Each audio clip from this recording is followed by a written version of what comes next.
لوگوں کو دیکھیے تو وہ یا ملت کے مسائل پر باتیں کرتے ہوئے ملیں گے یا زیادہ سے زیادہ دین کے ظاہری پہلوؤں پر.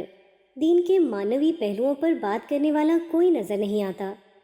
اس کی وجہ شاید انسان کی یہ کمزوری ہے کہ وہ صرف دکھائی دینے والی چیزوں میں اپنی توجہ لگا پاتا ہے. جو چیز دکھائی نہ دے اس میں توجہ لگانا اس کے لیے سب سے زیادہ مشکل کام رہا ہے، ماضی میں بھی اور آج بھی. انسان ان چیزوں کو اپنا معبود بناتا ہے جو اس کو دکھائی دیتی ہیں، اور جو چیز دکھائی نہیں دیتی اس کی سمجھ میں نہیں آتا کہ وہ کس طرح اس کو اپنا معبود بنائے.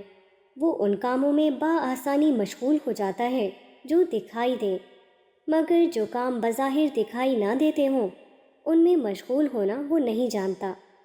جو چیز محسوس طور پر سامنے موجود ہو اس کی اہمیت کو وہ خوب جان لیتا ہے، مگر جو چیز محسوس طور پر اس کے سامنے موجود نہ ہو اس کو وہ اس طرح نظر انداز کر دیتا ہے جیسے وہ اس کو جانتا ہی نہیں. یہ ظاہر پرستی انسان کی سب سے بڑی کمزوری ہے. اس کمزوری کا آخری اظہار وہ ہے جس کو شرک کہا جاتا ہے. نیز اس کمزوری کا یہ نتیجہ بھی ہے کہ آدمی دین پر ایمان لانے کے باوجود دین میں ترقی نہیں کرتا. مشرک وہ ہے جو نہ دکھائی دینے والے خدا کو مانتے ہوئے کچھ دکھائی دینے والی چیزوں کو بھی خدا بنا لے. ملحد وہ ہے جو یہ کہہ کر سرے سے خدا کا انکار کر دے کہ وہ اس کو دکھائی نہیں دیتا. یہ گمراہی کی زیادہ سنگین قسمیں ہیں.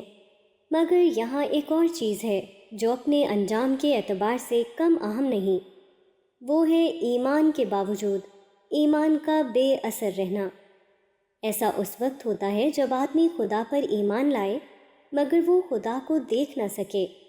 وہ خدا کو مانے مگر اس نے گہرائی کے ساتھ اس کا ادراک نہ کیا ہو.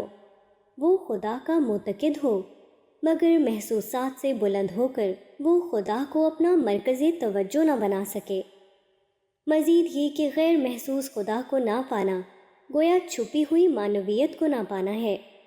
ایسا شخص انہی انسانوں کو پہچان پاتا ہے جو اپنے گرد ظاہری اشیاء کا ڈھیر جمع کیے ہوئے ہوں.